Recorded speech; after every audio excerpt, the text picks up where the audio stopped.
Hello guys, welcome back to my channel. Ya seperti biasa, disinilah tempat saya ngevlog itu di rumah majikan saya.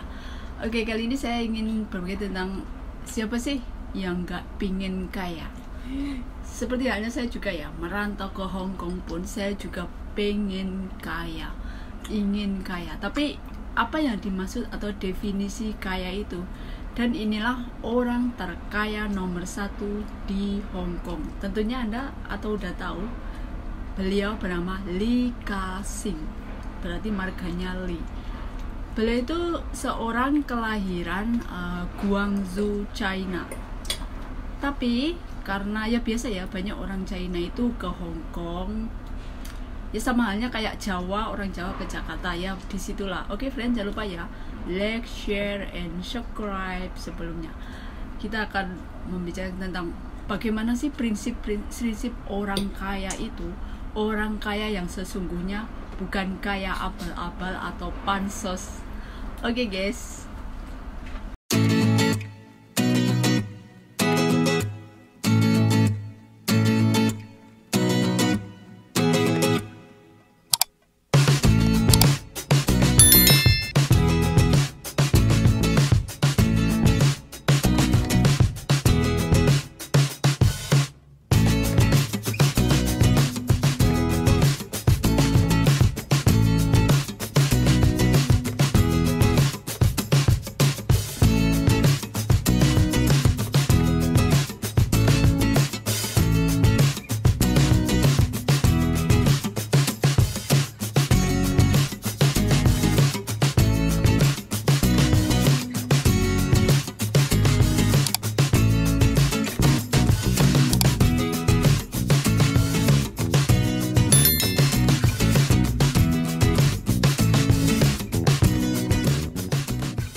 Oke guys, Lee Ka-shing, beliau lahir di Cina Daratan itu, Guangzhou, pada tanggal 28 Juli 1928.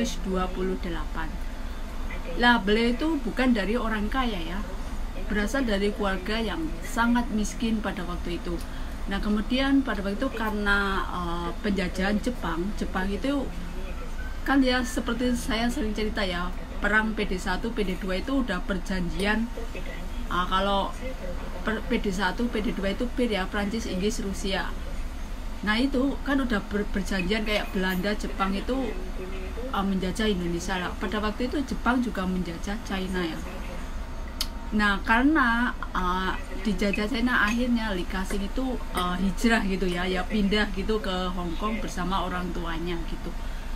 Nah pada saat dia pindah ke Hong Kong, dia itu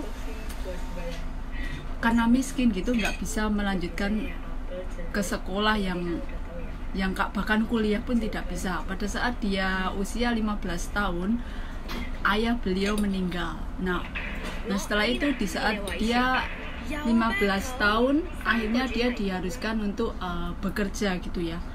Ya sama seperti saya juga ya, dulu SMA juga saya sudah kerja. Nah setelah pertama itu dia bekerja sebagai salesman ya. Salesman itu menjual. Nah dan pada dasarnya menjual itu sangat bagus ya, maksudnya jangan menjual harga diri. Nah dia akhirnya putus sekolah ya di saat 15 tahun karena tidak punya biaya. Nah akhirnya dia bekerja sebagai salesman dan juga bekerja dia itu tipe pekerja keras ya. Dia bahkan bekerja 16 jam dalam sehari, Senin sampai Sabtu. Nah terus dia bekerja di perusahaan pertama itu plastik gitu ya, membuat bunga-bunga dari plastik, hiasan plastik itu, dan diekspor ke US, Amerika Serikat. Nah seiring dengan berjalannya waktu, dia bekerja di perusahaan tersebut begitu pesat gitu ya. Akhirnya perusahaan itu berkembang pesat. Nah setelah itu dia akhirnya membuka perusahaan sendiri, singkat cerita gitu, dengan nama Chung Kong. Nah karena dia itu orangnya gesit, tekun, akhirnya berhasil gitu ya, bisnisnya itu menguasai dunia gitulah, bahkan menjadi sorotan seluruh warga Hong Kong.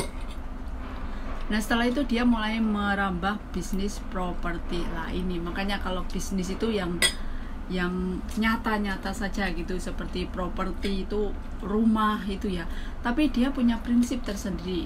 Dia tidak pernah menyenggol atau bahkan hutang bank, jangan sekali-sekali ya. Dia bangun merintis perusahaannya itu dengan dari tabungan yang hasilkan perusahaan yang ini ya, yang plastik ini kan. Dia pertama membuka perusahaan plastik lah, dia sama sekali tidak berurusan dengan bank sama sekali. Makanya ya, setiap bisnis atau usaha itu jangan sekali, kalau bisa itu jangan sekali hutang bank, karena ini sangat-sangat berbahaya ya. Atau setiap Anda ingin berbisnis itu perlu mensurvei tempatnya dan perlu belajar, benar-benar belajar ya, karena semua sukses itu tidak datang dengan ujuk-ujuk ya. Semua itu dengan banting tulang, kerja keras, dan akhirnya membuahkan hasil. Maaf ya, ini banyak gangguan dalam video-video saya ya, karena saya juga ini ya sambil nyambi-nyambi ngomong gitu ya guys. Sarang maklum.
Oke guys, singkat cerita ya, Lee Ka-shing ya, beliau itu pokoknya pengaruh terbesar di Hong Kong ini ya, hingga sampai bisa membeli pabriknya pada tahun 1950 itu.